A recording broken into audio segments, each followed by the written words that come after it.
어머님, 이제 그만 가세요. 여기는 제 집이에요. 차가운 목소리로 내뱉은 며느리의 말이 귓전을 맴돌며 떠나지 않습니다. 40년을 함께 산 이 집에서 손수심은 감나무 아래에서 쫓겨나는 기분이 이런 건가요? 하지만 처음부터 이랬던 건 아니었어요. 3년 전 남편이 세상을 떠났을 때만 해도 은주는 천사 같은 며느리였거든요. 제 이름은 김영숙, 올해로 66이 되었습니다. 경기도 파주의 작은 단독주택에서 평생을 살아왔죠. 이 집 마당에 있는 감나무 한 그루가 제 인생의 모든 것을 지켜본 증인입니다. 남편 박재호와는 26에 만나 40년을 해로했어요. 동네에서 작은 철물점을 운영하던 남편은 부자는 아니었지만 성실하고 의리 있는 사람이었습니다. 영수가, 내가 먼저 가더라도 슬퍼하지 마. 이 감나무가 매년 열매 맺듯이 우리 사랑도 영원할 거야. 남편이 감나무를 심으며 했던 말이 아직도 귀에 생생해요. 그때는 그저 달콤한 말이라고 생각했는데 이제 와서 생각해보니 예언 같았어요. 딸 수진이는 서울에서 교사로 일하며 결혼해 잘 살고 있었고 아들 민수는 30대 초반에 은주와 결혼했습니다. 그때까지만 해도 모든 게 평화로웠어요. 은주를 처음 만난 게 벌써 8년 전이네요. 민수가 데려온 그 수줍은 아가씨를 보는 순간 마음에 들었어요. 어머님, 처음 뵙겠습니다. 민수 오빠가 어머님 이야기를 워낙 많이 해서 꼭 한번 뵙고 싶었어요. 첫 인사부터 다르더라고요. 요즘 젊은 아이들은 대부분 어색해하거나 건성으로 인사하는데 은주는 진심이 담긴 눈빛이었어요. 키는 162cm 정도로 적당하고 단발머리가 단정했어요. 화장기 없는 맨얼굴이 오히려 더 예뻐 보였죠. 무엇보다 아들을 바라보는 눈빛이 그렇게 다정할 수가 없었어요. 그런 며느리가 어떻게 이렇게 변할 수 있었을까요? 결혼식 날의 기억이 아직도 선명해요. 강남의 한 호텔 웨딩홀이었는데 화려하지는 않았지만 단정하고 품격 있는 분위기였습니다. 어머님, 앞으로 잘 부탁드려요. 정말 좋은 아들 낳아주셔서 감사해요. 결혼식이 끝나고 은주가 제 손을 꼭 잡으며 했던 말이에요. 그 작은 손의 온기가 지금도 기억나요. 얼마나 따뜻했는지, 그랬던 손이 나중에는 얼마나 차가웠는지 그때는 몰랐죠. 결혼 후 민수와 은주는 서울에서 신혼생활을 시작했어요. 민수는 건설회사에서 현장 관리 일을 했고 은주는 백화점에서 판매직으로 일했습니다. 가끔 명절이나 주말에 내려와 저희 부부를 챙겼어요. 특히 은주는 늘 정성스러운 음식을 해와서 남편과 저를 기쁘게 했습니다. 어머님이 좋아하실 것 같아서 새벽부터 만들어 왔어요. 은주가 도시락을 건네주며 수줍게 웃던 모습이 눈에 선해요. 친딸보다도 더 세심하게 챙기는 모습에 감동받았죠. 그때 남편이 제게 속삭였어요. 여보, 우리 복이 많아. 이런 며느리가 어디 있어? 정말 그렇다고 생각했어요. 세상에서 가장 좋은 며느리를 만났다고 말이에요. 1년 반 후에 준호가 태어났을 때의 기쁨은 말로 표현할 수 없었어요. 첫 손자였거든요. 할머니, 저 좀 안아보세요. 분만실에서 나온 간호사가 조심스럽게 준호를 제 품에 안겨주던 순간을 지금도 잊을 수 없어요. 3.2kg의 작은 아기가 제 심장을 이렇게 크게 뛰게 만들 줄이야. 작은 손가락이 제 새끼손가락을 꼭 잡던 그 순간 눈물이 핑 돌았어요. 이런 게 할머니가 되는 기분이구나. 세상에 이렇게 사랑스러운 존재가 또 있을까? 그때까지만 해도 우리는 완벽한 가족이었어요. 준호가 돌을 지날 무렵까지는 정말 행복한 시간들이었어요. 매주 주말이면 서울에서 내려와 준호를 데리고 마당에서 놀았죠. 감나무 아래서 준호를 안고 흔들어주면 아이가 그렇게 좋아했어요. 까르르 웃는 소리가 온 마을에 울려 퍼졌죠. 어머님, 준호가 할머니를 제일 좋아해요. 저보다도요. 은주가 질투하는 척하며 웃던 모습도 그리워요. 그때는 정말 농담인 줄 알았는데 남편도 손자를 무척 아꼈어요. 철물점에서 손님들에게 자랑하는 바람에 동네 사람들이 다 알 정도였죠. 우리 손자 준호가 말이야. 벌써 할아버지라고 해. 이 녀석이 얼마나 똑똑한지 몰라. 그런 평화로운 일상이 오래갈 줄 알았어요. 하지만 세상에 영원한 건 없나 봐요. 변화의 시작은 아주 작은 것이었어요. 준호가 3살이 되던 해겨울, 남편이 갑작스럽게 쓰러진 거예요. 그날 밤을 잊을 수가 없어요. 새벽 3시쯤이었을 거예요. 여보, 가슴이 너무 아파. 남편이 가슴을 움켜쥐며 신음하는 모습을 보고 뒤가 캄캄했어요. 급히 119를 불러 병원으로 갔지만 이미 늦었어요. 심근경색이었습니다. 의사는 더 일찍 왔으면 살릴 수 있었을 거라고 했어요. 그 말이 얼마나 저를 괴롭혔는지 몰라요. 아, 내가 좀 더 일찍 눈치챘으면. 남편이 며칠 전부터 가슴이 답답하다고 했었는데 왜 그냥 넘어갔을까? 40년을 함께한 남편을 하루아침에 잃었습니다. 장례식장에서 울부짖으며 남편관 앞에 엎드렸어요. 여보, 왜 나를 두고 먼저 가? 앞으로 혼자 어떻게 살라고? 그때 은주가 제 옆에 와서 등을 토닥이며 말했어요. 어머님, 너무 슬퍼하지 마세요. 저희가 있잖아요. 고마웠어요. 정말 고마웠습니다. 이런 며느리가 있어서 얼마나 다행인가 싶었죠. 장례를 치르고 난 후가 더 힘들었어요.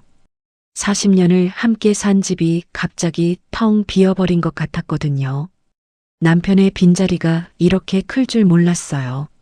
아침에 일어나면 자동으로 2사람분 밥을 하려고 하다가 혼자라는 걸 깨닫고 눈물이 나곤 했죠.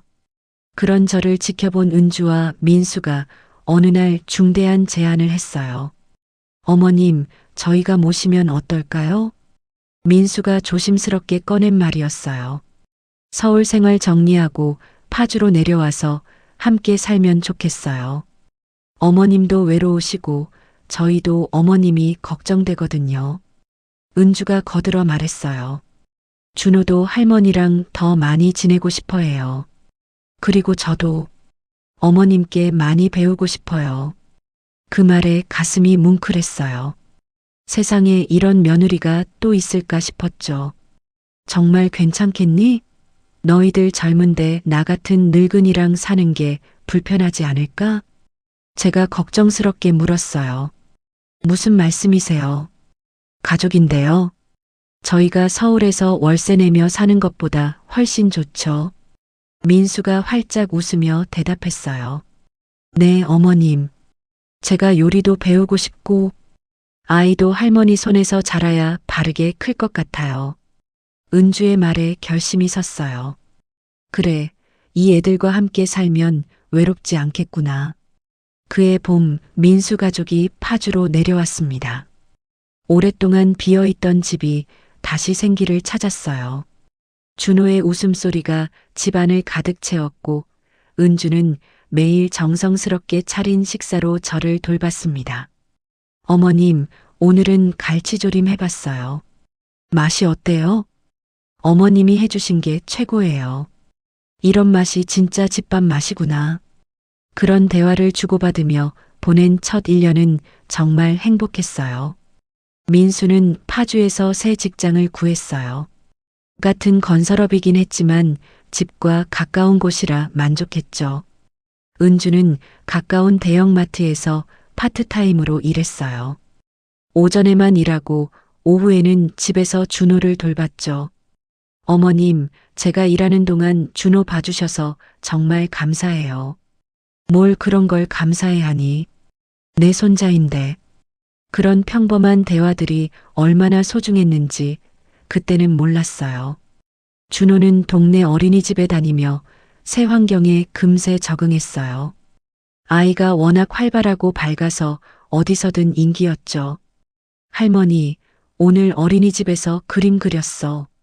매일 저녁 어린이집에서 돌아온 준호가 자랑하듯 그림을 보여주곤 했어요. 서투르지만 정성 가득한 그림들이 집벽을 가득 채웠죠. 저는 손자를 돌보며 외로움을 달랬고 은주와 함께 살림을 하며 두 번째 딸을 얻은 것 같았습니다. 어머님, 이 양념장 비법이 뭐예요? 정말 맛있어요. 별거 아니야. 다진 마늘 조금 더 넣고 설탕 대신 꿀을 넣는 거야. 아, 그래서 이런 맛이 나는구나. 저도 배워야겠어요. 요리하면서 나누던 소소한 대화들이 그리워요. 저녁이면 온 가족이 함께 TV를 보며 웃고 떠드는 모습이 얼마나 평화로웠는지 몰라요. 어머님, 이 드라마 재미있네요. 주인공이 우리 준호 닮았어요. 은주가 제 옆에 앉아 함께 TV를 보며 했던 말들이 아직도 귀에 생생해요. 그런 평범한 일상들이 얼마나 소중했는지 그때는 정말 몰랐습니다. 하지만 행복한 시간은 그리 오래가지 못했어요. 변화는 아주 서서히 알아채기 어려울 정도로 조금씩 시작되었거든요. 처음엔 정말 작은 것들이었어요. 은주가 늦게 들어오는 날이 조금씩 많아졌고 핸드폰을 보며 웃는 횟수가 늘어났습니다. 오늘은 야근이에요, 어머님. 저녁은 걱정하지 마세요. 매장에서 직원 모임이 있어서 좀 늦을 거예요. 핑계는 그럴듯했어요. 하지만 뭔가 달라지고 있다는 느낌은 지울 수 없었습니다. 미묘한 변화들이었죠. 예전에는 집에 들어오자마자 준호부터 찾았는데 요즘은 핸드폰부터 확인하더라고요. 그리고 화장이 조금씩 진해지기 시작했어요. 전엔 자연스러운 메이크업을 좋아했는데 갑자기 색조 화장품을 많이 사더라고요. 하지만 그때까지만 해도 그냥 여자라서 그런가 보다, 젊으니까 꾸미고 싶은 거겠지 생각했어요. 설마 그 뒤에 이런 일이 있을 줄은. 나는 아직도 모르고 있었다. 우리 가족에게 닥칠 거대한 배신을. 변화를 확실하게 느낀 건 준호가 4살이 되던 해봄이었어요. 은주의 행동에 확연히 다른 점들이 보이기 시작했거든요. 가장 이상했던 건 핸드폰에 대한 집착이었어요. 화장실 갈 때도 잠깐 마당에 나갈 때도 항상 손에서 놓지 않았어요. 예전엔 그런 적이 없었는데 말이죠.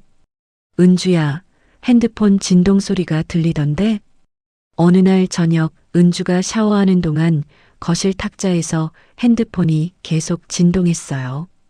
그런데 평소 같으면 급히 나와서 확인했을 텐데 그날은 못 들은 척 하더라고요. 아니, 정확히는 들었는데도 일부러 무시하는 것 같았어요. 아, 회사에서 연락한 건가 봐요. 나중에 확인할게요. 샤워를 마치고 나온 은주가 대수롭지 않다는 듯이 말했어요. 하지만 그 표정이 어딘가 어색했죠. 회사에서 퇴근 시간 이후에 그렇게 자주 연락이 올까? 궁금했지만 직접 묻지는 못했어요. 며느리의 사생활을 너무 간섭하는 시어머니가 되고 싶지 않았거든요. 그런데 이상한 일들이 계속 생겼어요. 어느 날 은주가 외출한 사이 깜빡 두고 간 핸드폰에서 문자 알림이 왔어요. 보려고 한 건 아니었어요. 그냥 화면이 켜져 있어서 자연스럽게 눈에 들어온 거였죠. 오늘 밤도 보고 싶어. 언제까지 이렇게 숨어서 만나야 해? 순간 머리가 하얘졌어요. 심장이 쿵쿵 뛰기 시작했죠. 이게 뭐지? 설마 그런 건 아니겠지? 송신자는 민우 선배라고 되어 있었어요. 회사 선배겠지, 뭐 그런 거겠지 하고 애써 자기 합리화를 했어요. 하지만 가슴 한구석이 불안했어요. 보고 싶다는 표현이 단순한 동료 사이에 쓸 말은 아니잖아요. 그날 밤 잠이 오지 않았어요. 남편 옆자리에서 이불을 뒤척이며 계속 그 문자가 떠올랐어요.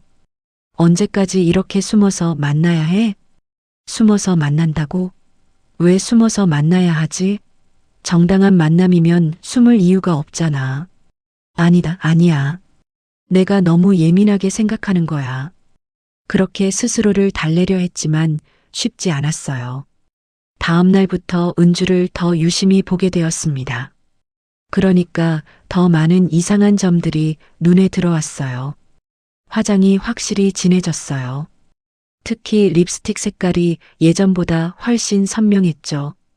그리고 향수도 새 걸로 바꿨더라고요. 은주야, 향수 바꿨니? 냄새가 좋네. 아, 네. 매장에서 새로 나온 걸로 써봤어요. 대답은 자연스러웠지만 왜인지 눈을 제대로 마주치지 않더라고요. 그리고 옷차림도 달라졌어요. 집에서 입는 옷도 예전보다 신경을 많이 쓰는 게 보였고 외출할 때는 더욱 그랬죠. 어디 가니? 마트 좀 다녀올게요. 마트에 가는데도 그렇게 꾸밀 필요가 있나 싶었어요. 무엇보다 저를 대하는 태도가 달라졌습니다. 예전처럼 다정하게 말을 걸지 않았어요. 어머님, 준호 좀 봐주세요. 약속이 있어서요. 예전에는 죄송하지만이나 괜찮으시면 같은 말을 앞에 붙였는데 이제는 당연하다는 듯이 말하고는 서둘러 나가버렸어요. 거절할 틈도 주지 않고 말이에요. 무슨 약속인데 그렇게 급하니? 한 번은 궁금해서 물어봤어요. 친구들이랑 만나기로 했어요. 짧은 대답과 함께 현관문이 닫혔어요. 친구들이라. 예전에는 친구 이름도 얘기하고 어떤 친구인지도 소개해줬는데 요즘은 그런 얘기를 전혀 하지 않더라고요. 그리고 결정적으로 준호를 대하는 태도도 변했어요. 예전에는 집에 들어오자마자 아이부터 안았는데 이제는 핸드폰부터 확인했어요. 엄마, 어디 갔어? 준호가 찾았어. 민수가 말하면 응, 잠깐 나갔다 왔어. 대답도 성의 없이 하고는 자기 방으로 들어가 버리곤 했죠. 이런 변화들이 하루아침에 생긴 게 아니라서 더 이상했어요. 서서히 아주 조금씩 변해가고 있었거든요. 그러던 중 정말 이상한 일이 생겼어요. 어느 날 준호가 갑자기 열이 났어요. 38도가 넘더라고요. 아이가 축 늘어져서 밥도 안 먹고 자꾸 칭얼거렸어요. 준호야, 어디 아픈 거야? 할머니한테 말해봐. 배도 아프고 머리도 아파요, 할머니. 이거 병원에 가봐야겠다 싶어서 은주에게 전화를 걸었어요. 그때가 오후 3시쯤이었나요? 첫 번째 전화는 받지 않았어요. 두 번째 전화도 받지 않았어요. 세 번째에야 겨우 받더라고요. 여보세요? 목소리가 어딘가 급한 것 같았어요. 마치 뭔가 하던 일을 중단하고 받는 것 같은 느낌이었죠. 은주야, 준호가 열이 나서 병원에 가야 할 것 같아. 빨리 와봐. 지금요? 저 지금 중요한. 아니, 회의 중이라서요. 회의 중이라고? 그런데 배경 소리를 들어보니 회의실 같은 조용한 곳이 아니었어요. 뭔가 음악 소리도 들리고 사람들 웃는 소리도 들렸거든요. 아이가 아픈데 회의가 뭐가 중요해? 어머니 혼자 병원에 어떻게 가? 어머님이 먼저 데리고 가세요. 저는 좀 이따가 갈게요. 그리고는 전화를 끊어버렸어요. 좀 이따가 간다고? 아이가 아픈데? 나는 이해할 수 없었다. 아무리 직장이 중요해도 내 아이가 아픈데 어떻게 그럴 수 있지? 할 수 없이 제가 준호를 데리고 병원에 갔어요. 4살짜리 아이를 혼자 데리고 병원 가는 게 쉽지 않았지만 다른 방법이 없었어요. 다행히 큰 병은 아니었어요. 감기 몸살이라고 하더라고요. 해열제 처방받고 집에 돌아온 게 저녁 6시쯤이었어요. 그런데 은주는 밤 9시가 넘어서야 들어왔어요. 준호는 괜찮아요? 늦었으니까 미안해하거나 걱정하는 기색은 없었어요. 그냥 형식적으로 물어보는 것 같았죠. 병원 갔다 왔어. 감기 몸살이래. 아, 그래요? 저 피곤해서 먼저 들어갈게요. 그게 전부였어요. 아픈 아들한테 가보지도 않고 자기 방으로 들어가 버렸어요. 아픈 아이보다 먼저 잠자리에 들어가는 엄마가 어디 있습니까?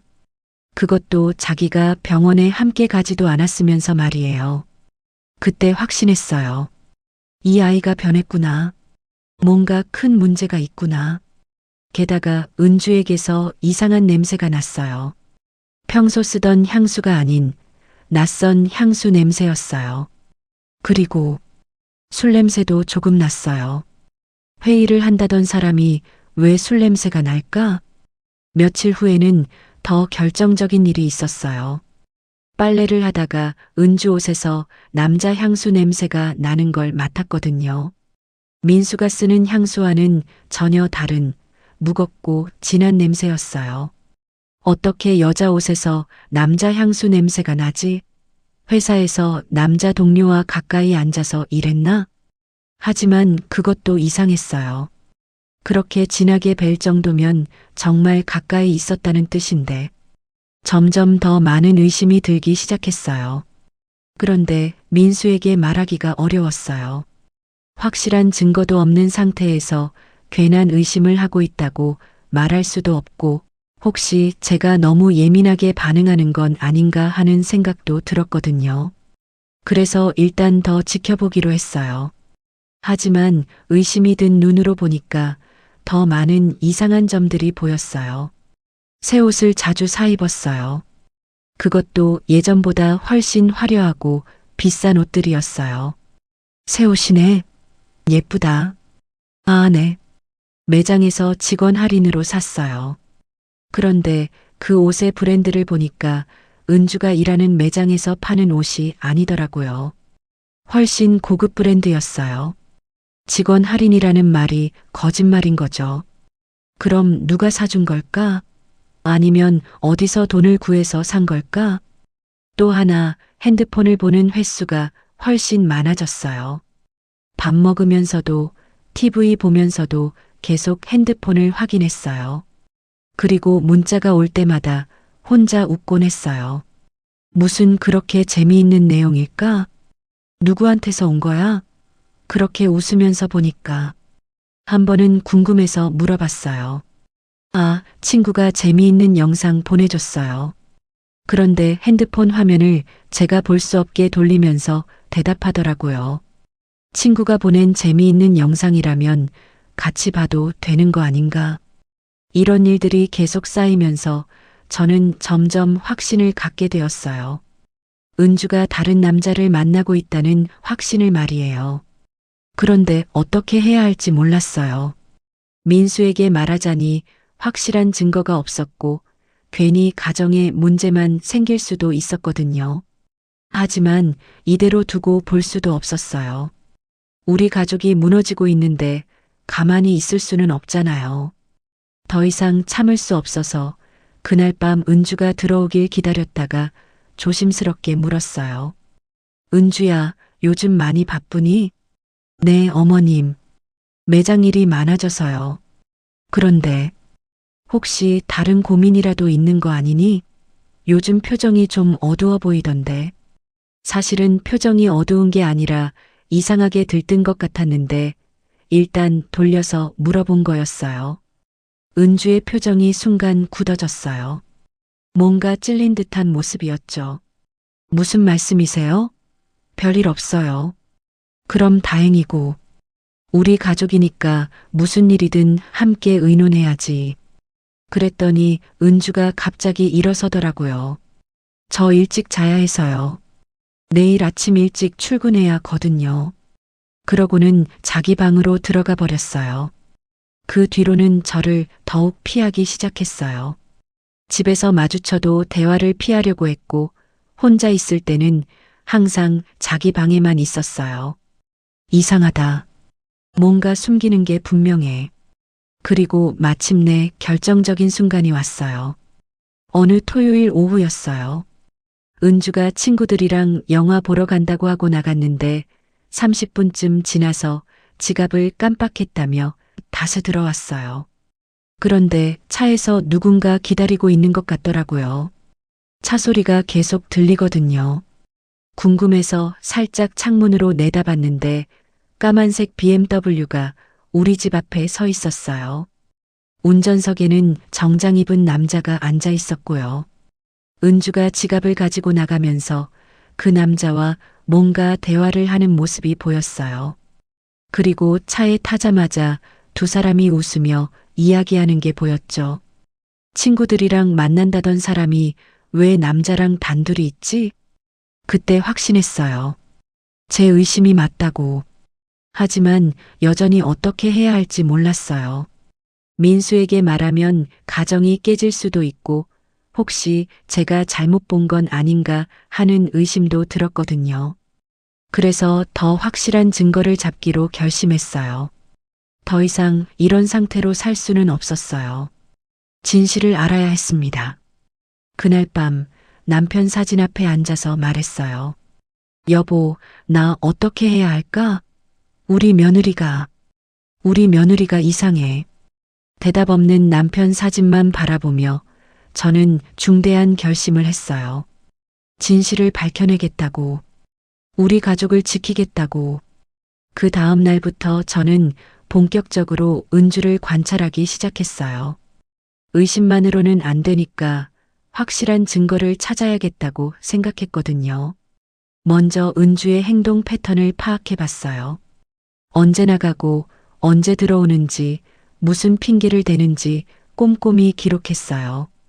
월요일 오후 2시 외출, 친구랑 쇼핑이라고 함.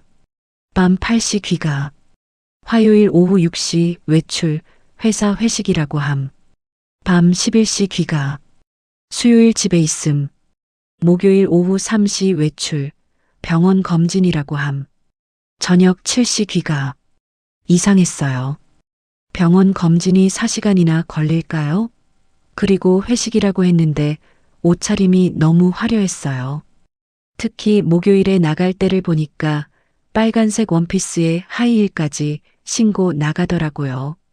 병원 검진 받으러 가는 사람 옷차림이 그런가요? 그리고 돌아올 때마다 기분이 좋아 보였어요.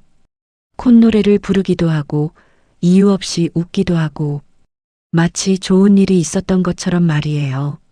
하지만 여전히 확실한 증거는 없었어요. 그래서 좀 더 적극적인 방법을 써야겠다고 생각했어요. 어느 날 은주가 외출한 사이 용기를 내서 은주 방을 살펴봤어요. 뭔가 증거가 있지 않을까 해서요. 서랍장을 열어보니까 화장품이 많이 늘어나 있더라고요. 예전에는 기초 화장품 정도만 썼는데 이제는 비싼 색조 화장품들이 가득했어요. 그리고 옷장에도 새 옷들이 많았어요. 대부분 은주가 일하는 매장 브랜드가 아닌 훨씬 고급스러운 옷들이었어요. 이런 옷들을 살 돈이 어디서 났을까? 그러다가 침대 밑에서 이상한 상자를 발견했어요. 작은 선물 상자였는데 안에 목걸이가 들어있더라고요. 금목걸이였어요. 그것도 꽤 비싸 보이는. 민수가 사준 건가 싶어서 나중에 슬쩍 물어봤어요. 민수야, 은주한테 목걸이 사준 적 있니? 목걸이요? 아니요, 왜요? 아니야, 그냥. 민수가 사준 게 아니라면. 그럼 누가? 점점 더 확신이 들었어요. 은주가 정말 다른 남자를 만나고 있고 그 남자가 선물까지 사주고 있다는 확신이요. 하지만 여전히 결정적인 증거는 없었어요. 그래서 더 과감한 방법을 생각해 봤어요. 사립탐정을 고용하는 것 말이에요.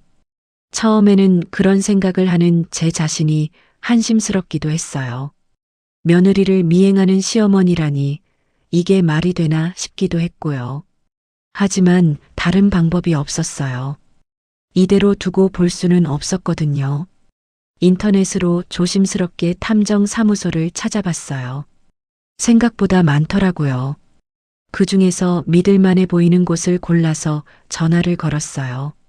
안녕하세요. 혹시 불륜 조사 같은 것도 하시나요? 네, 물론입니다. 한번 상담받으러 오시겠어요? 목소리는 차분하고 전문적이었어요. 그래서 용기를 내서 직접 만나보기로 했어요.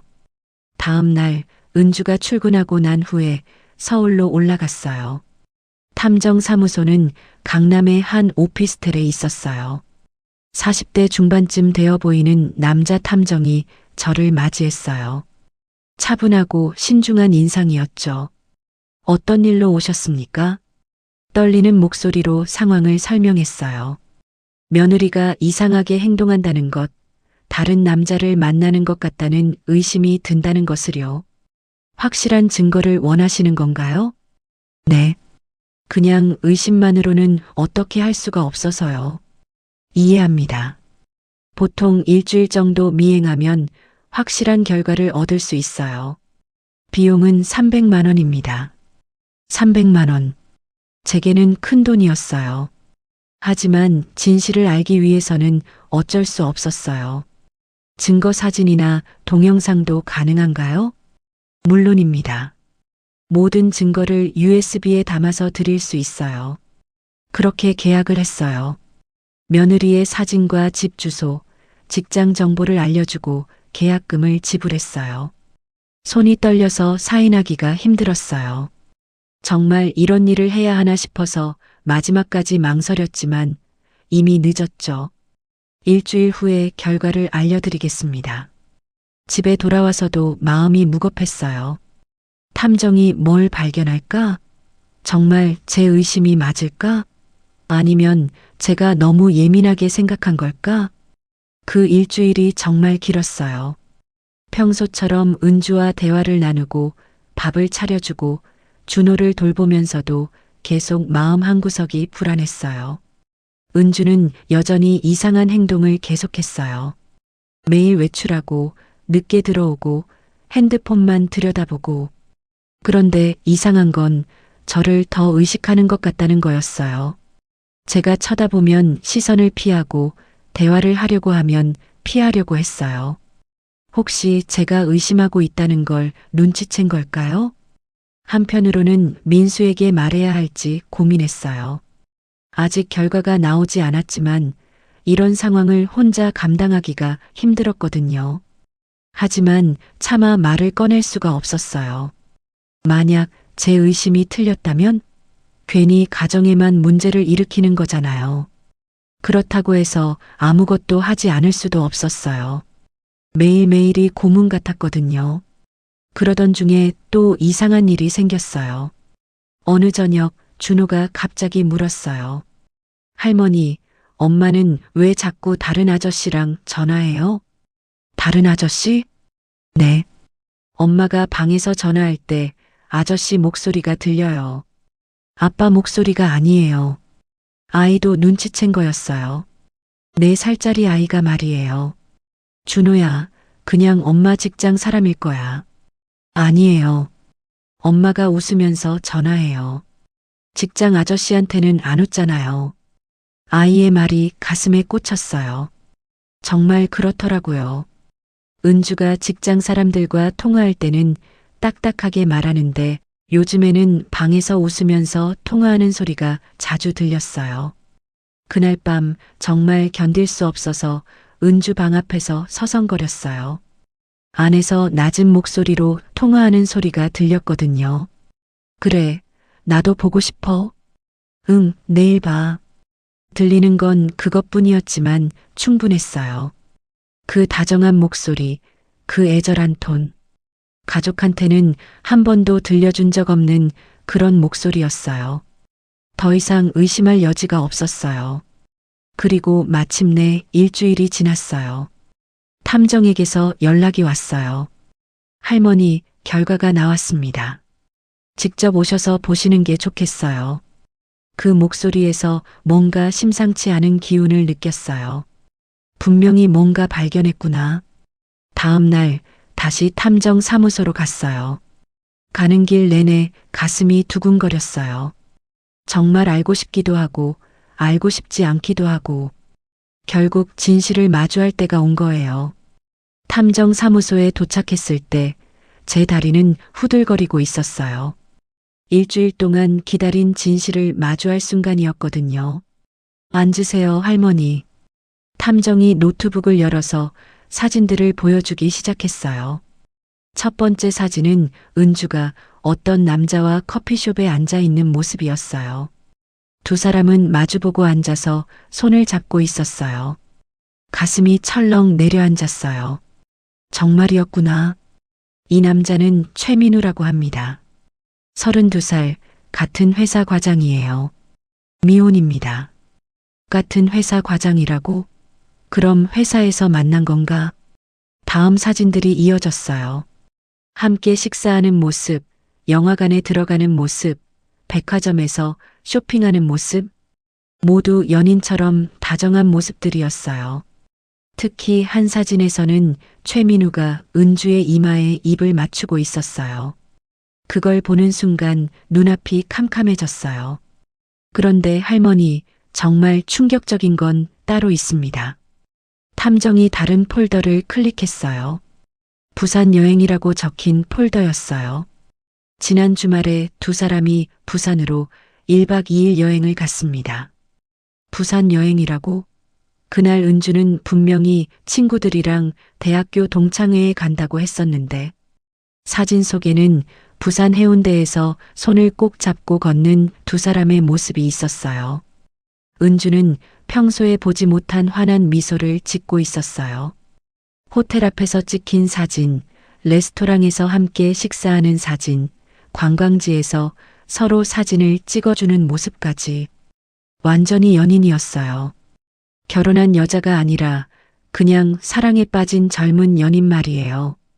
동영상도 있습니다. 보시겠습니까? 고개를 끄덕였어요. 이미 여기까지 왔는데 뭘 더 망설여요. 동영상 속에서 은주는 최민우와 바닷가를 걸으며 이렇게 말하고 있었어요. 오빠, 정말 행복해. 이런 기분 처음이야. 나도 그래. 너 때문에 매일이 설레. 빨리 모든 걸 정리하고 싶어? 그러면 우리 당당하게 만날 수 있잖아. 모든 걸 정리한다는 게 뭘까요? 설마 이혼을 말하는 건가요? 그 다음 장면에서 은주가 또 말했어요. 민수랑은 진작에 끝났어야 했는데 시어머니 때문에 참고 있는 거야. 시어머니 때문에? 나 때문에? 조금만 더 참자. 곧 좋은 기회가 생길 거야. 좋은 기회라는 게 뭘까요?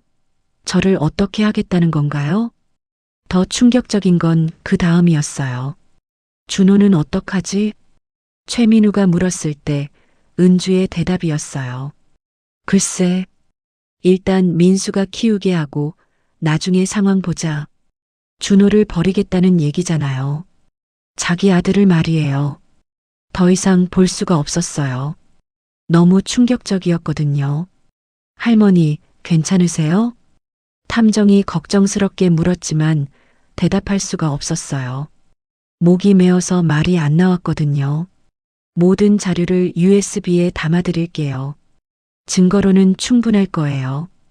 USB를 받아들고 사무실을 나왔어요. 제 발걸음은 천근만근 무거웠어요. 진실을 알고 싶어서 탐정을 고용했지만 막상 알고 나니 차라리 모르는 게 나았을 것 같다는 생각이 들었어요. 집으로 돌아오는 길에 한강 다리를 지나며 잠시 멈춰 섰어요. 아래로 보이는 검은 물결이 저를 부르는 것 같았어요. 이런 배신을 당하고도 살아야 하나? 이대로 모든 걸 끝내버리고 싶다는 생각이 들었어요. 하지만 준호 얼굴이 떠올랐어요. 그 순수한 아이만은 제가 지켜야 했어요. 집에 돌아왔을 때는 저녁 시간이었어요. 은주는 아직 들어오지 않았고 민수가 준호와 함께 저녁을 먹고 있었어요. 엄마, 어디 갔다 오세요? 일찍 나가셨던데. 민수가 물었어요. 평소 같으면 서울 어디 갔다 왔다고 대답했을 텐데 그날은 말이 나오지 않았어요. 응, 잠깐 볼 일이 있어서. 준호가 달려와서 제 다리를 안았어요. 할머니, 오늘 어린이집에서 그림 그렸어요. 아이의 순수한 미소를 보니까 더 마음이 아팠어요. 이 아이는 자기 엄마가 어떤 짓을 하고 있는지 전혀 모르고 있으니까요. 그래, 할머니한테 보여줄래? 네, 엄마 그림도 그렸어요. 엄마랑 아빠랑 할머니랑 다 같이 있는 그림이에요. 가족 그림이라. 하지만 이 가족은 곧 깨질지도 모르는데 저녁을 먹으면서도 계속 생각에 잠겨 있었어요. 이제 어떻게 해야 할까? 민수에게 말해야 할까? 아니면 은주와 직접 대화해야 할까? 그때 현관문이 열리는 소리가 들렸어요. 은주가 들어온 거였어요. 다녀왔습니다. 평소와 다름없는 목소리였어요.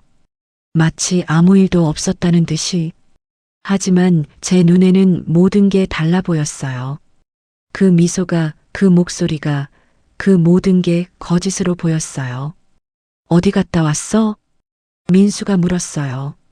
친구들이랑 쇼핑했어요. 백화점에 새로 생긴 브랜드 구경하러. 거짓말이었어요. 사실은 최민우와 함께 있었을 텐데. 그날 밤 잠이 오지 않았어요. 계속 탐정이 보여준 사진들이 떠올랐어요. 은주의 행복한 표정, 최민우와 나누던 달콤한 대화들, 그리고 가장 충격적이었던 말. 빨리 모든 걸 정리하고 싶어? 정리라는 게 뭘까? 우리 가족을 버리겠다는 뜻일까? 다음 날부터 은주를 보는 제 시선이 완전히 달라졌어요. 이제 확신이 있으니까 모든 행동이 의심스럽게 보였어요. 아침에 화장하는 모습도, 옷을 고르는 모습도, 핸드폰을 보며 웃는 모습도 모든 게 그 남자를 위한 거라는 생각이 들었어요. 어머님, 오늘 좀 늦을 것 같아요. 또 야근이야? 네, 요즘 매장이 바빠서요. 거짓말. 또 거짓말이었어요. 분명히 그 남자를 만나러 가는 거겠죠. 하지만 아직 민수에게는 말하지 못했어요. 어떻게 말을 꺼내야 할지 몰랐거든요. 며칠이 지나고 마침내 은주가 폭탄 선언을 했어요. 그날은 일요일 저녁이었어요. 온 가족이 함께 저녁을 먹고 있을 때였어요. 어머님, 민수 씨, 할 말이 있어요. 은주의 목소리가 평소보다 단단했어요. 저희 이사 가려고 해요. 젓가락을 든 제 손이 멈췄어요.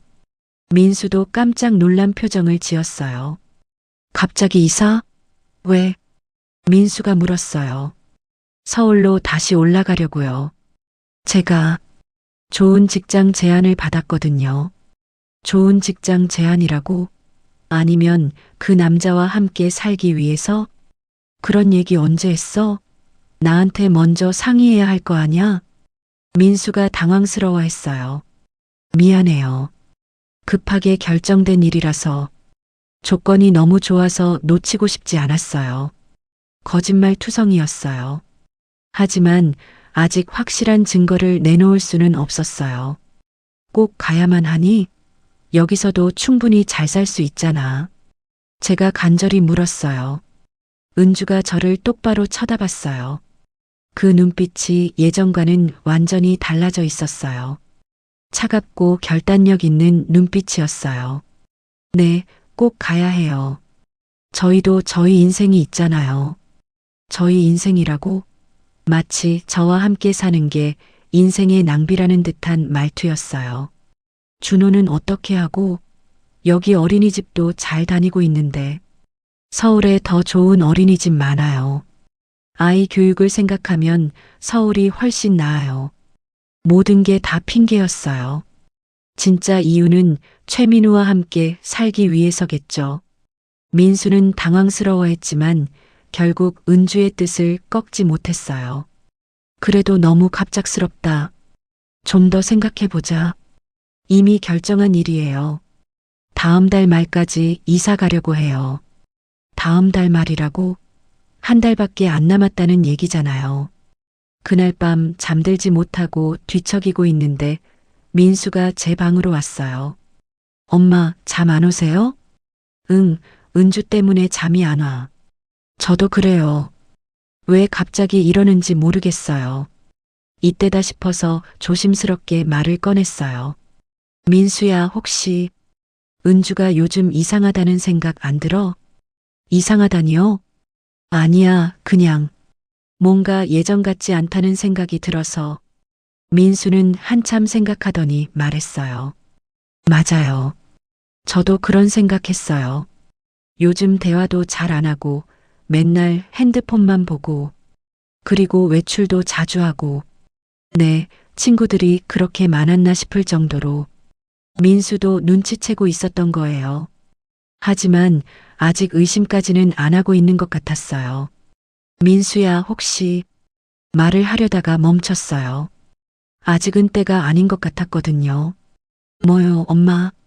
아니야, 괜찮아. 이사 가는 게 은주한테 좋은 일이라면 어쩔 수 없지. 그렇게 말했지만 속으로는 다른 계획을 세우고 있었어요. 이사 가기 전에 모든 진실을 밝혀야겠다고. 더 이상 이 상황을 방치할 수는 없었어요.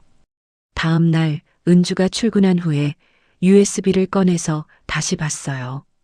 그 충격적인 사진들과 동영상들을 말이에요. 이제 결심했어요.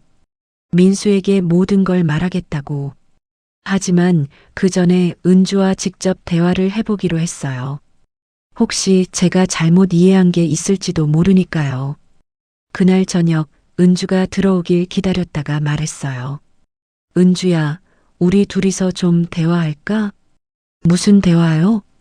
경계하는 눈빛이었어요. 이사 때문에 할 얘기가 있어서. 은주는 잠시 망설이더니 거실에 앉았어요. 정말 이사 가야만 하는 거니? 네, 어머님. 이미 결정된 일이에요. 혹시 다른 이유가 있는 건 아니니? 그 순간 은주의 표정이 굳어졌어요. 무슨 말씀이세요? 은주야, 엄마는 다 알아. 이제 돌이킬 수 없는 강을 건넜어요.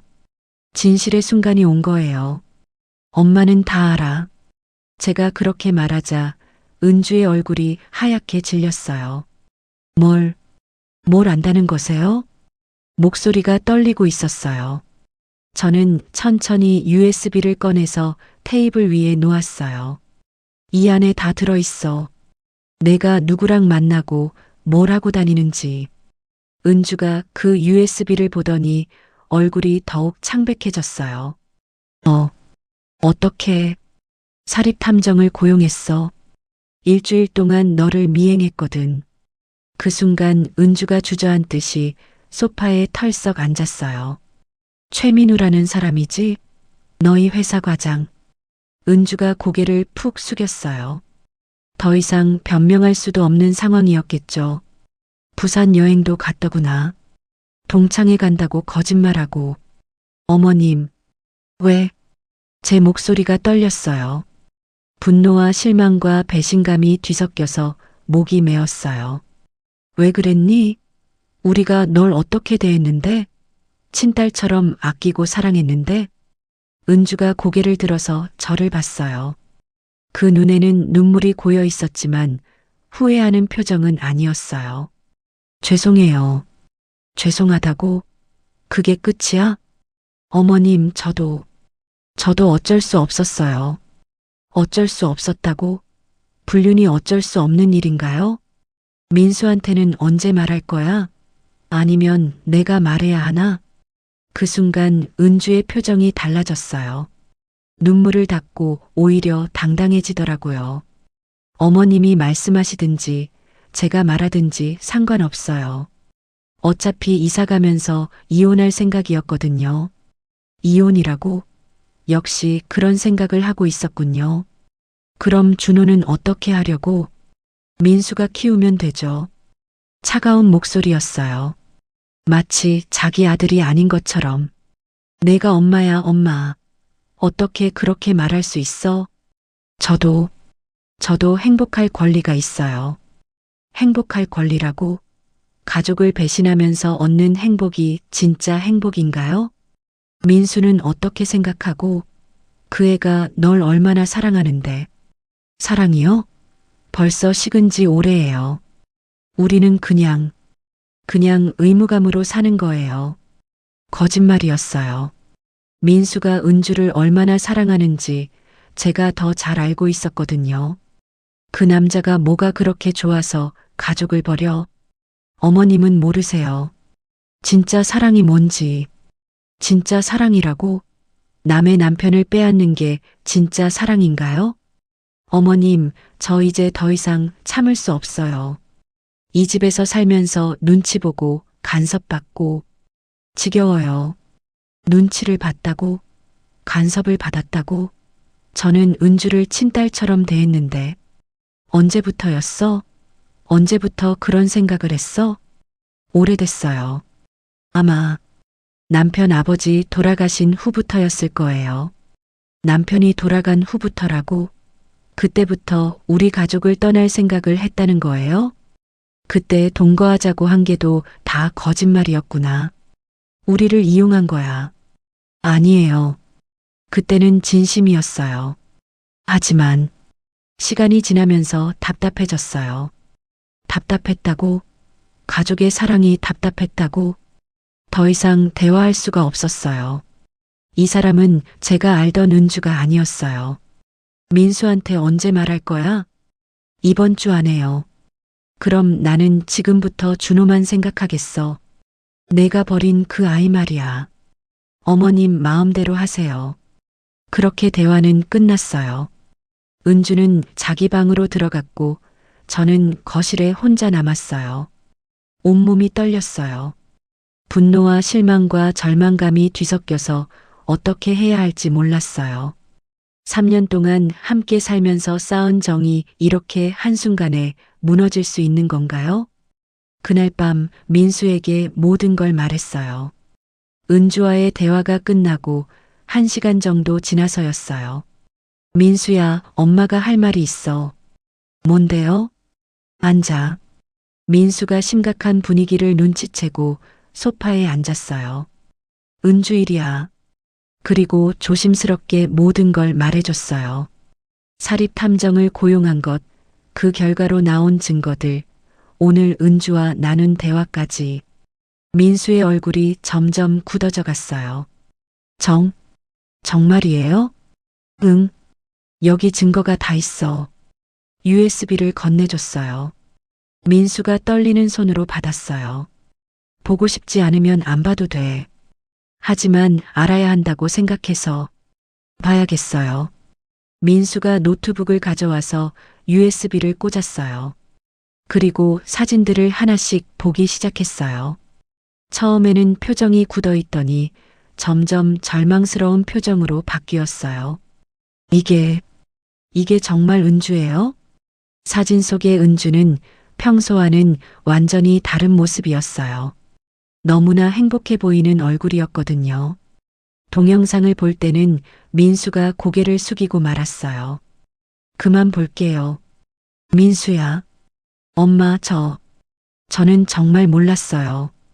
요즘 좀 이상하다고는 생각했지만 내 잘못이 아니야. 은주가 너무 교묘하게 숨겼으니까. 그날 밤 민수는 거의 잠을 자지 못했어요.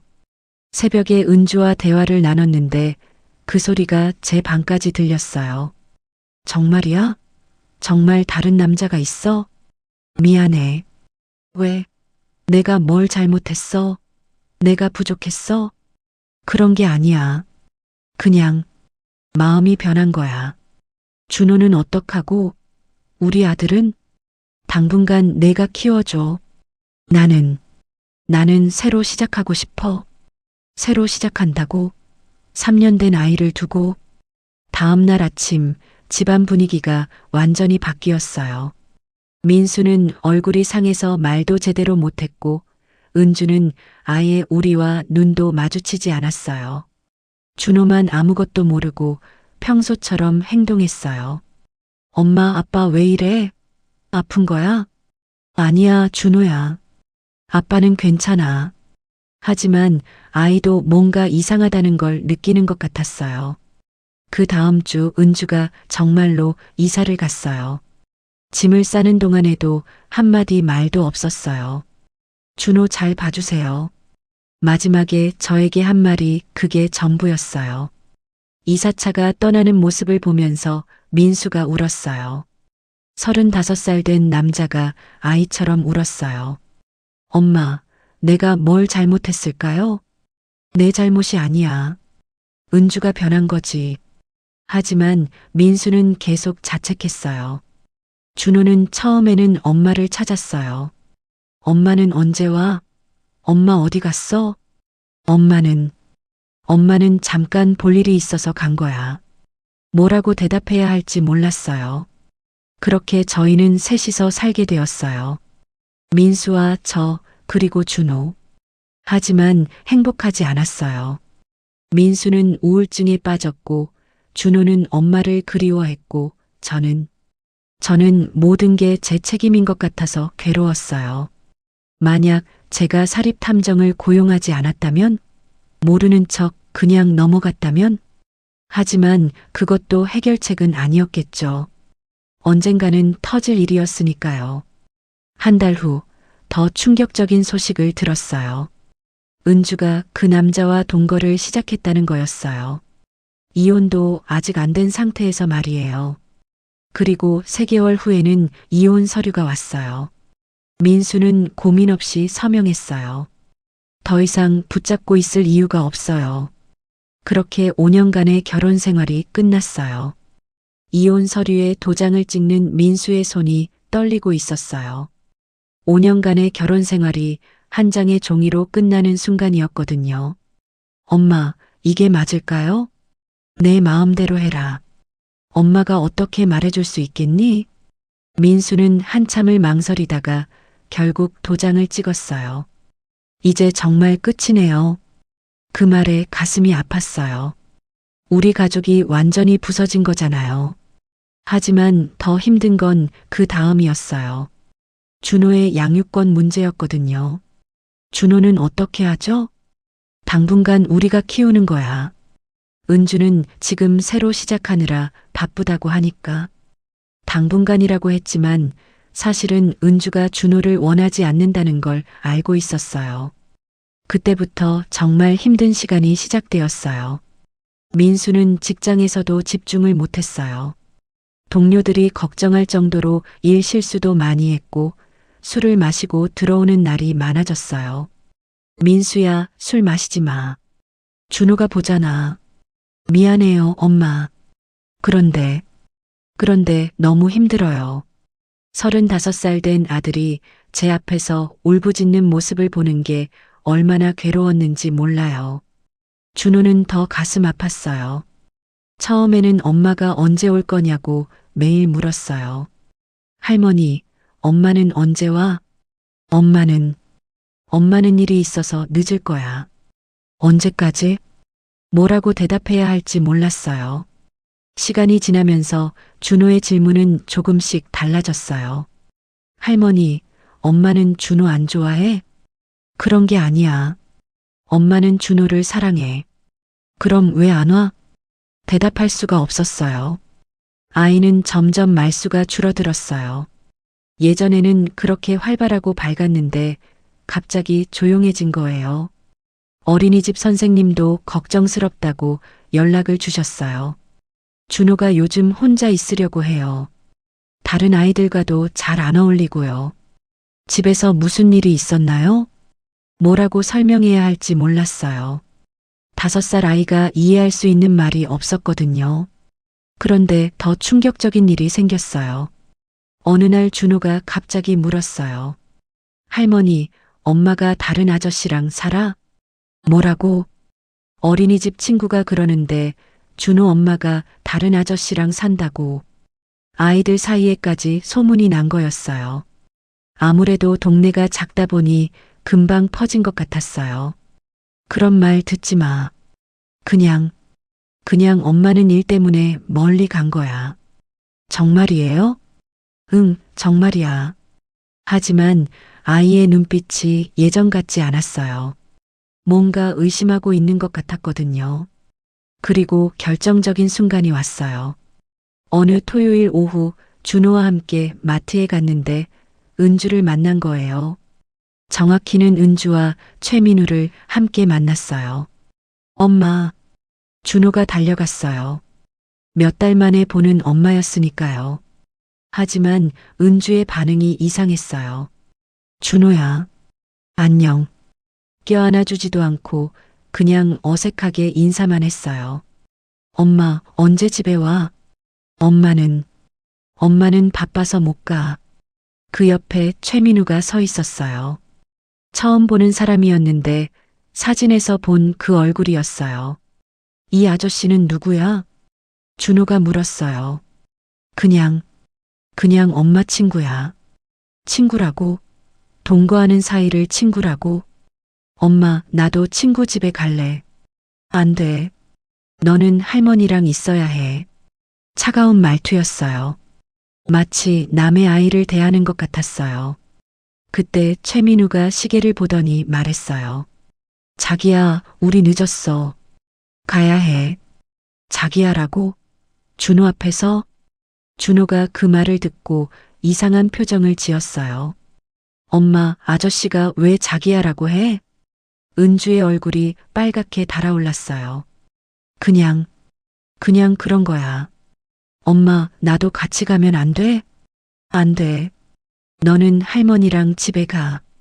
그러고는 준호를 돌아보지도 않고 최민우와 함께 가버렸어요. 준호가 그 뒷모습을 바라보며 울기 시작했어요. 할머니, 왜 엄마가 나 안 데려가? 엄마가 바빠서 그래. 엄마가 나 싫어해? 가슴이 찢어지는 것 같았어요. 5살 아기가 무슨 죄가 있다고 이런 상처를 받아야 하나요? 그날 밤 준호는 계속 울었어요. 엄마 보고 싶어. 엄마한테 가고 싶어. 아무리 달래도 소용없었어요. 그리고 그 다음 날부터 준호에게 이상한 증상이 나타나기 시작했어요. 밤에 악몽을 꾸고 깨서 울고, 낮에는 혼자 있으려고 하고, 밥도 잘 안 먹고. 할머니, 준호가 나쁜 아이라서 엄마가 안 와? 아니야, 준호는 착한 아이야. 그럼 왜 안 와? 다른 아이들은 엄마가 다 있는데. 어떻게 설명해야 할지 몰랐어요. 민수도 아이를 보며 괴로워했어요. 엄마, 준호가 너무 힘들어해요. 어떻게 하죠? 시간이 지나면 나아질 거야. 하지만 시간이 지나도 나아지지 않았어요. 오히려 더 심해졌어요. 어린이집에서도 계속 문제가 생겼어요. 준호가 다른 아이들을 때렸어요. 또 혼자 구석에 앉아서 울고 있었어요. 밥을 안 먹고 계속 엄마를 찾아요. 상담을 받으라는 권유도 받았어요. 소아정신과 상담을 말이에요. 하지만 그것보다 더 절망스러운 일이 생겼어요.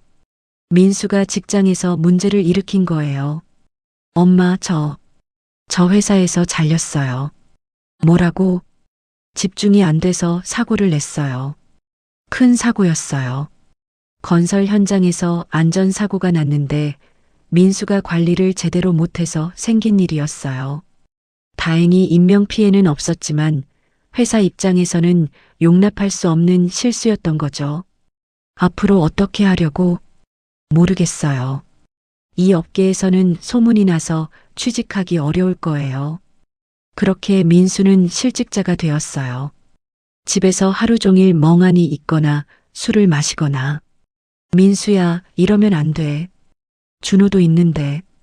엄마, 저 정말 모르겠어요. 어떻게 살아야 할지. 살림은 제가 혼자 책임져야 했어요. 남편이 남긴 보험금과 적금이 있긴 했지만 2명의 성인과 1명의 아이가 살기에는 부족했어요. 그래서 저는 근처 식당에서 설거지 아르바이트를 시작했어요. 66살의 나이에 말이에요. 할머니, 어디가? 할머니 일하러 가는 거야. 나도 같이 가면 안 돼? 안 돼. 준호는 아빠랑 있어야 해. 하지만 민수는 아이를 제대로 돌볼 상태가 아니었어요. 하루 종일 술에 취해 있거나 우울해하고 있으니까요. 그래서 준호를 어린이집에 보내고 제가 일을 하고 다시 데리고 와서 저녁을 차리고 하루가 어떻게 지나가는지 모를 정도로 바빴어요. 하지만 가장 힘든 건 준호였어요. 할머니, 엄마는 정말 안 와? 글쎄다, 준호야. 다른 집 가서 살아? 이제는 제가 거짓말을 할 수가 없었어요. 아이도 다 알고 있는 것 같았거든요. 응, 그래. 나는 왜 안 데려갔어? 엄마가 바빠서. 나는 엄마 안 만나? 대답할 수가 없었어요. 그러던 어느 날 동네에서 충격적인 소문을 들었어요. 은주가 최민우와 결혼한다는 소문이었어요. 영수가 들었어? 내 며느리가 재혼한다던데? 뭐라고? 그 남자랑 다음 달에 결혼식 올린다고 하더라. 이혼한 지 겨우 6개월밖에 안 됐는데 벌써 재혼이라고? 그 소식을 민수에게 전해야 할지 고민했어요. 지금도 힘들어하는데 이런 소식까지 들으면 어떻게 될까요? 하지만 숨길 수도 없는 일이었어요. 민수야, 엄마가 할 말이 있어. 뭔데요? 은주가 재혼한다는 소문이 있더라. 민수의 얼굴이 하얗게 질렸어요. 정말이에요? 확실하지는 않지만 동네에서 그런 얘기가 나왔어. 민수가 한참 동안 말이 없더니 갑자기 웃기 시작했어요. 그런데 그 웃음이 이상했어요. 슬픔과 분노가 섞인 그런 웃음이었어요. 그래, 좋네요. 정말 좋아. 민수야. 엄마, 전 이제 정말 포기할래요. 다 포기하고 싶어요. 그 말이 무서웠어요. 포기한다는 게 무슨 뜻일까요? 그날 밤 민수가 많이 마셨어요. 평소보다 훨씬 많이. 엄마, 전 왜 이렇게 살아야 하나요? 아내도 잃고, 아이는 상처받고, 직장도 잃고. 민수야, 술 그만 마셔. 차라리 죽는 게 나을 것 같아요. 그 말에 등골이 서늘해졌어요. 그런 소리 하지 마. 준호 생각해. 준호도 저 때문에 힘든 거잖아요. 그날 밤 민수를 혼자 둘 수가 없어서 제 방에서 재웠어요. 혹시라도 무슨 일을 저지를까 봐서요. 다음 날 아침 준호가 물었어요. 할머니, 아빠 왜 울어? 아이도 다 보고 있었던 거예요. 아빠가 힘들어서 그래. 나 때문에? 아니야, 준호 때문이 아니야. 그럼 엄마 때문이야? 아이가 너무 많은 걸 알고 있었어요. 그렇게 우리는 완전히 바닥에 떨어졌어요. 더 이상 떨어질 곳도 없을 만큼 말이에요. 하지만 그게 끝이 아니었어요. 더 큰 시련이 기다리고 있었거든요. 그렇게 절망적인 상황이 1년 넘게 계속되었어요. 민수는 여전히 실직 상태였고 준호는 점점 더 문제아가 되어가고 있었어요. 어느 날 어린이집에서 연락이 왔어요. 준호 할머니, 오늘 준호가 다른 아이를 심하게 다치게 했어요. 병원에 가야 할 정도로요. 달려가 보니 준호가 친구의 얼굴을 핥히어서 상처를 낸 거였어요. 준호야, 왜 그랬어? 그 아이가 나한테 엄마 없는 애라고 했어. 엄마 없는 애라는 말을 들었을 때 준호가 얼마나 상처받았을지 짐작이 갔어요. 그래도 친구를 다치게 하면 안 되지. 싫어. 모든 게 다 싫어. 준호가 고함을 지르며 울부짖었어요. 어린이집에서는 준호를 더 이상 받을 수 없다고 했어요. 죄송하지만 다른 아이들의 안전을 생각해야 해서요. 그렇게 준호는 어린이집에서도 쫓겨났어요. 이제 정말로 막다른 길이었어요. 그런데 어느 날 기적 같은 일이 일어났어요. 민수의 대학 선배에게서 연락이 온 거예요. 민수야, 부산에 일자리가 하나 있는데 해볼래? 부산이요? 응, 내가 운영하는 건설회사인데 현장 관리자가 필요해. 집도 제공해 줄 수 있고, 부산이라면 여기서 너무 멀잖아요. 하지만 민수에게는 다시 시작할 기회였어요. 엄마, 어떻게 생각하세요? 내가 결정해. 하지만 준호는 어떻게 하려고? 같이 데리고 가려고요. 그럼 나는? 엄마도 같이 가시면 안 될까요? 저도 고민이었어요. 이 집을 떠난다는 게 쉽지 않았거든요. 남편의 추억이 가득한 이곳을 말이에요. 하지만 가족이 더 중요했어요. 그래, 같이 가자. 그렇게 우리는 부산으로 이사를 가기로 결정했어요. 이사 준비를 하면서 감나무를 보니 아쉬웠어요. 여보, 미안해. 내가 심은 나무를 두고 가게 되었네. 하지만 감나무 열매 몇 개를 따서 씨앗을 가져가기로 했어요. 부산에 가서 다시 심으려고요. 이사 가는 날 마지막으로 집을 둘러봤어요. 은주와 함께 살았던 3년, 그리고 그 이후에 힘들었던 2년. 모든 기억이 담긴 곳이었어요. 할머니, 우리 언제 다시 와? 모르겠다, 준호야. 엄마도 우리 부산 간다는 거 알아? 부산에서의 새 생활은 처음엔 힘들었어요. 모든 게 낯설었거든요. 하지만 민수가 달라졌어요. 새로운 환경에서 새로운 각오를 다진 것 같았어요. 엄마, 저 이번엔 정말 열심히 할게요. 그래, 새 출발이야. 준호도 조금씩 변하기 시작했어요.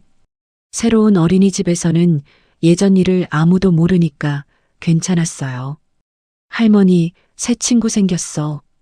오랜만에 듣는 밝은 목소리였어요. 그런데 1년이 지나고 뜻하지 않은 소식을 들었어요. 파주에 살던 이웃 아줌마에게서 온 전화였어요. 영수가 큰일 났어. 무슨 일인데? 은주가 교통사고 났어. 순간 머리가 하얘졌어요. 많이 다쳤어? 생명에는 지장 없다는데 다리를 크게 다쳤대. 몇 달은 입원해야 한다고 하더라. 교통사고라니. 아무리 밉다고 해도 그렇게 다치면 안 되는데. 그 남자는 어떻게 됐어? 최민우? 그 사람은 괜찮대. 은주만 다쳤어. 지금 어느 병원에? 서울대병원이야. 그 소식을 민수에게 전해야 할까 고민했어요. 이제 새 생활에 적응하고 있는데 괜히 마음만 어지럽힐까 봐서요. 하지만 말하지 않을 수도 없었어요. 민수야, 은주가 교통사고 났다는 연락이 왔어. 민수의 얼굴이 굳어졌어요. 많이 다쳤어요? 다리를 많이 다쳤다고 하더라. 병원에 가볼래? 민수가 한참 생각하더니 고개를 저었어요. 아니요. 이제 남남이잖아요. 그래도 엄마, 전 이제 정말 끝내고 싶어요. 그 사람과는. 그렇게 민수는 은주를 보러 가지 않았어요. 하지만 저는 마음이 편하지 않았어요.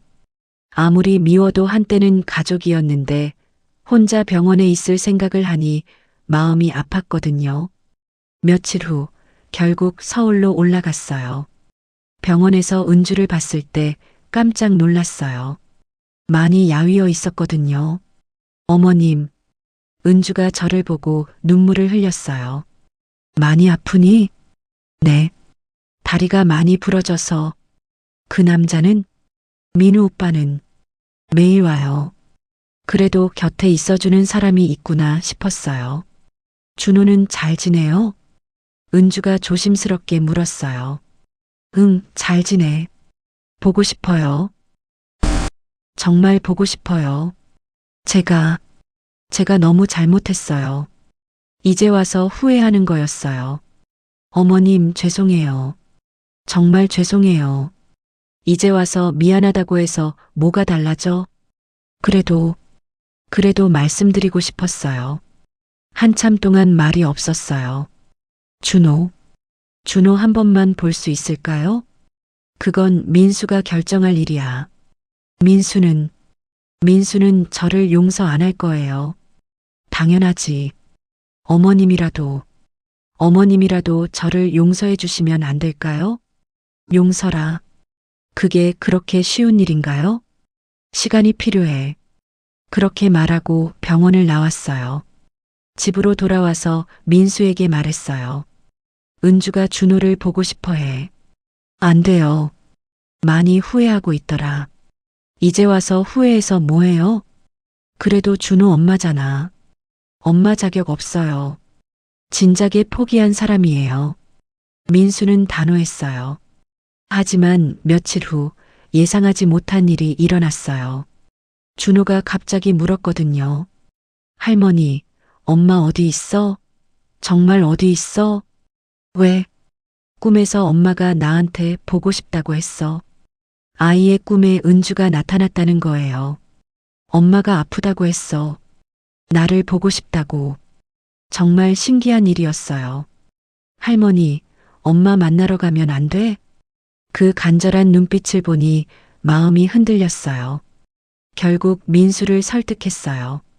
한 번만, 정말 한 번만 보게 해주자. 준호도 원하고 있어. 알겠어요. 하지만 딱 한 번만이에요. 그렇게 준호와 함께 서울로 갔어요. 병원에서 은주를 다시 만났을 때 준호는 처음에는 어색해했어요. 엄마, 준호야. 은주가 눈물을 펑펑 흘렸어요. 엄마가 미안해. 정말 미안해. 엄마 왜 울어? 엄마가 준호한테 못된 일을 많이 했어. 그때부터였어요. 은주가 정말로 변하기 시작한 건 병원에서 은주와 준호가 만난 후 많은 것이 달라지기 시작했어요. 은주는 다리 치료를 위해 6개월 동안 입원해야 했어요. 그동안 저와 준호가 주말마다 병원을 찾아갔어요. 처음에는 어색했지만 시간이 지나면서 준호가 엄마에게 마음을 열기 시작했어요. 엄마, 부산에서 바다 봤어. 정말 커. 그래. 준호가 바다를 봤구나. 할머니랑 아빠랑 같이 봤어. 엄마도 나중에 같이 보자. 은주가 그런 준호를 보며 눈물을 흘렸어요. 어머님, 제가 정말 바보였어요. 이제 와서 후회해서 뭐해. 그래도 말씀드리고 싶어요. 제가 얼마나 소중한 걸 버렸는지 이제야 알겠어요. 은주의 변화는 진심으로 보였어요. 예전의 이기적인 모습은 찾아볼 수 없었거든요. 하지만 가장 놀라운 변화는 최민우에게서 일어났어요. 어느 날 병원에 갔는데 최민우가 은주에게 작별 인사를 하고 있는 거예요. 은주야, 미안해. 나는 이제 그만 가야겠어. 무슨 말이야? 너를 보면서 깨달았어. 진짜 사랑이 뭔지. 최민우가 저를 보더니 고개를 숙였어요. 할머니, 죄송합니다. 제가 모든 걸 잘못 생각했었어요. 은주가 가족을 그리워하는 걸 보면서 알았어요. 제가 빼앗은 게 얼마나 소중한 건지. 그리고 은주에게 말했어요. 너는 가족에게 돌아가야 해. 그게 맞는 거야. 그렇게 최민우는 은주 곁을 떠났어요. 은주는 며칠 동안 많이 울었어요. 하지만 그 눈물은 후회의 눈물이었어요. 어머님, 저 정말 바보였죠? 응, 정말 바보였어. 다시 기회를 주실 수 있을까요? 그건 민수가 결정할 일이야. 은주가 태어난 후 민수와 제대로 된 대화를 나눴어요. 처음에는 민수가 완강히 거부했어요. 안 돼요. 한번 배신한 사람을 어떻게 믿어요? 하지만 은주의 진심 어린 참회와 준호를 위한 마음이 조금씩 민수의 마음을 움직였어요. 민수야, 한 번만 더 기회를 줘보자. 엄마는 왜 그렇게 은주 편을 들어요? 편을 드는 게 아니야. 준호를 위해서야. 정말 오랜 시간이 걸렸어요. 거의 1년 동안 조금씩 관계를 회복해 나갔어요. 은주는 부산까지 내려와서 저희와 함께 살기 시작했어요. 물론 처음에는 어색했지만 시간이 해결해 줬어요. 어머님, 제가 요리 배워도 될까요? 당연하지. 예전에는 이런 것들이 귀찮았는데 이제는 소중하다는 걸 알겠어요. 은주가 정말로 달라졌어요. 예전의 이기적이고 소극적인 모습은 완전히 사라졌어요. 가장 큰 변화는 준호에게서 나타났어요. 할머니, 나 정말 행복해. 엄마와 아빠, 할머니가 모두 함께 있는 생활을 하게 되면서 준호가 완전히 다른 아이가 되었어요. 밝고 활발하고 친구들과도 잘 어울리고. 그리고 2년 후 우리에게 또 다른 기쁨이 찾아왔어요. 은주가 둘째를 임신한 거예요. 어머님, 저 임신했어요. 정말이야? 네, 이번에는 정말 잘하고 싶어요. 둘째 아이가 태어났을 때 준호가 말했어요. 할머니, 나 이제 형이야. 그래, 이제 형이 되었구나. 동생 잘 돌볼 거야. 엄마 아빠 도와드릴 거야. 그 말을 듣고 눈물이 났어요. 이 아이가 이렇게 듬직하게 자랐구나. 지금은 준호가 초등학교 3학년이 되었어요. 동생 지우는 2살이 되었고요. 은주는 정말로 모범적인 엄마와 며느리가 되었어요. 예전의 실수를 보상하려는 듯이 더욱 정성을 다해서 가족을 돌보고 있어요. 어머님, 감사해요.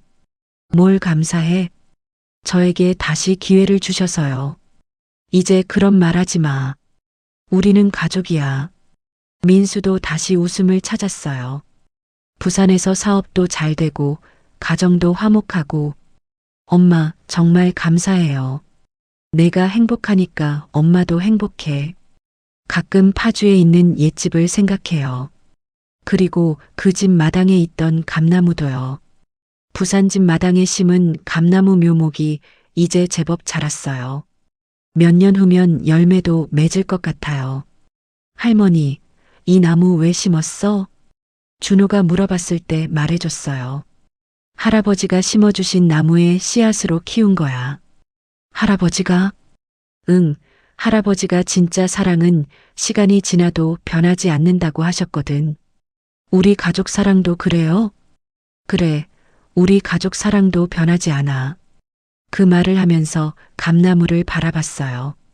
남편이 심어준 그 나무의 후손이 이곳에서도 뿌리를 내리고 자라고 있는 모습을 보니 감사했어요. 요즘은 매일이 소소한 행복으로 가득해요.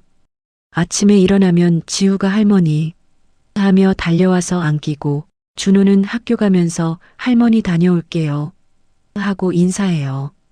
은주는 아침 식사를 준비하면서 저에게 물어봐요.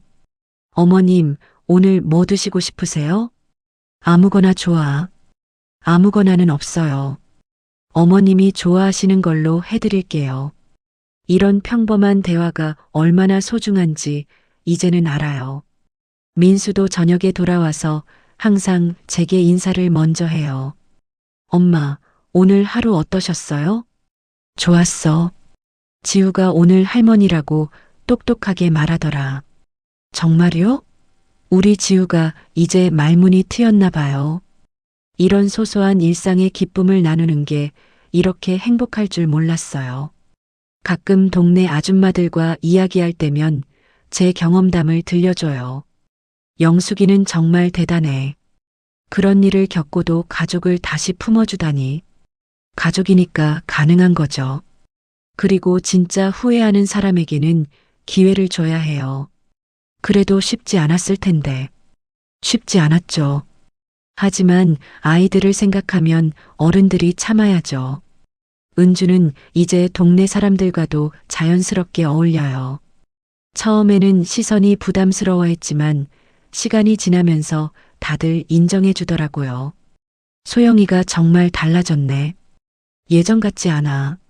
사람이 정말 변할 수 있구나. 그런 말들을 들을 때마다 뿌듯해요. 제가 내린 선택이 옳았다는 생각이 들어서요. 준호는 이제 완전히 밝은 아이가 되었어요. 학교에서도 인기가 많고 성적도 우수해요. 할머니, 저 이번 시험에서 1등 했어요. 정말? 우리 준호가 그렇게 똑똑했구나. 네. 그리고 저 꿈이 생겼어요. 무슨 꿈? 의사가 되고 싶어요. 할머니처럼 나이 드신 분들을 도와드리고 싶어요. 그 말을 듣고 눈물이 핑 돌았어요. 이렇게 착한 마음을 가진 아이로 자라줘서 고마웠어요. 지우도 건강하게 잘 자라고 있어요. 형인 준호를 무척 따르고 저에게도 애교를 많이 부려요. 할머니, 안아줘. 2살짜리가 팔을 벌리며 달려올 때면 가슴이 벅차올라요. 은주는 정말로 모범적인 엄마가 되었어요. 아이들에게 헌신적이고 저에게도 친딸처럼 대해줘요. 어머님, 마사지 해드릴까요? 괜찮아. 그런 거 안 해도 돼. 아니에요. 어머님께서 저희에게 해주신 게 얼마나 많은데요. 가끔 은주와 과거 이야기를 할 때가 있어요. 어머님, 제가 그때 정말 미쳤던 것 같아요. 이제 그런 얘기 하지 마. 아니에요. 말씀드리고 싶어요. 제가 얼마나 어리석었는지. 과거는 과거야. 지금이 중요한 거지. 그래도 어머님께서 저를 다시 받아주셔서 정말 감사해요. 그럴 때마다 마음이 따뜻해져요. 진심으로 뉘우치고 변한 사람을 보는 건 기분 좋은 일이에요. 민수도 예전과는 완전히 다른 사람이 되었어요. 부산에서 사업이 잘 되면서 자신감도 되찾았고 가정적인 남편이 되었어요. 여보, 오늘 뭐 먹고 싶어?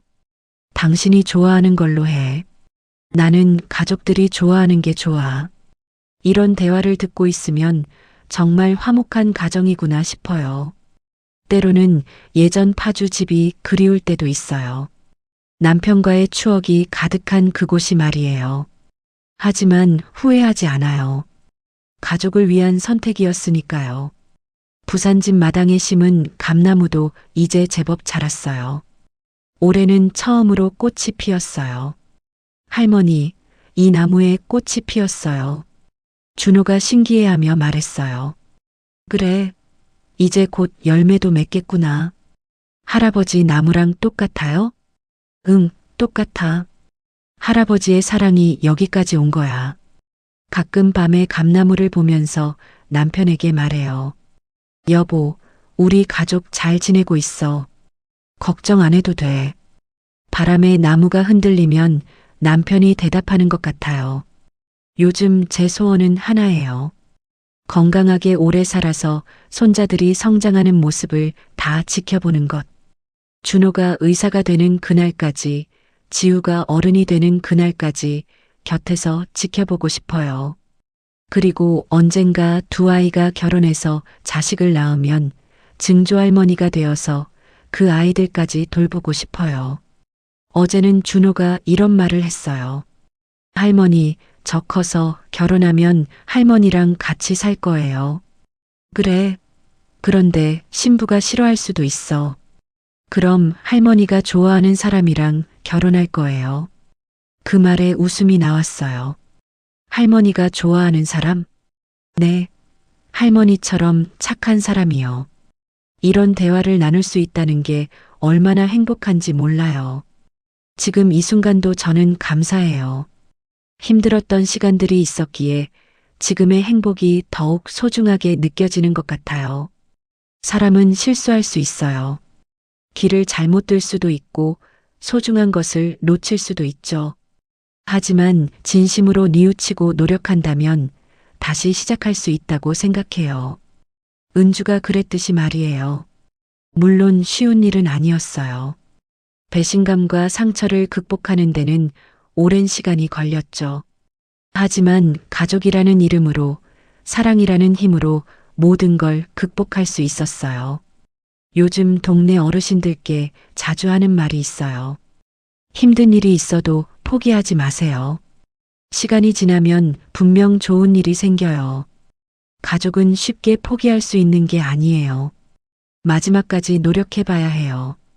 제 경험이 다른 분들에게 조금이라도 도움이 되었으면 좋겠어요.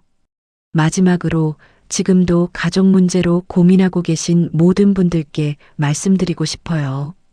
절망하지 마세요. 아무리 어두운 밤이라도 새벽은 옵니다. 아무리 깊은 상처라도 시간과 사랑이 아물게 해줄 거예요. 그리고 무엇보다 진짜 사랑은 포기하지 않는다는 걸 기억하세요. 남편이 심어준 감나무가 세월이 흘러도 계속 열매를 맺듯이 진짜 사랑은 시간이 지나도 변하지 않아요. 지금 이 글을 쓰고 있는 순간에도 마당에서 아이들의 웃음소리가 들려와요. 준호와 지우가 감나무 아래에서 놀고 있는 소리예요. 형아, 이 나무 언제 감 열려? 할머니가 그러는데 몇 년 더 기다려야 한대. 나도 감 먹고 싶어. 그때까지 우리가 잘 키워야 해. 할머니처럼. 아이들의 순수한 대화를 들으며 생각해요. 이 아이들이 자라서 어른이 되어도 지금의 따뜻함을 잃지 않았으면 좋겠다고. 그리고 가족의 소중함을 늘 기억했으면 좋겠다고. 세월이 흐르고 사람이 변해도 진짜 사랑은 변하지 않습니다. 며느리에게 배신당했지만 손자들과의 사랑은 더욱 깊어졌고 남편을 잃었지만 그가 남긴 사랑은 여전히 제 곁에 있어요. 인생의 후반부에 이런 시련을 겪었지만 그래도 감사한 마음으로 하루하루를 살아가고 있습니다. 가족이라는 소중한 보물이 있고 따뜻한 이웃들이 있고 무엇보다 아직 살아있어서 사랑할 수 있으니까요. 어르신 여러분도 힘든 일이 있으시겠지만 포기하지 마세요. 분명 어딘가에 우리를 기다리는 사람이 있고 우리가 줄 수 있는 사랑이 있을 거예요. 그리고 기억하세요. 가족의 사랑은 그 무엇과도 바꿀 수 없는 소중한 것이라는 걸. 때로는 상처를 주고받을 수도 있지만 결국 서로를 용서하고 감싸 안는 게 가족이라는 거리요. 이 이야기가 공감되셨다면 구독과 좋아요 부탁드립니다. 어르신들의 삶과 지혜를 나누는 이 채널을 많은 분들이 볼 수 있도록 도와주세요.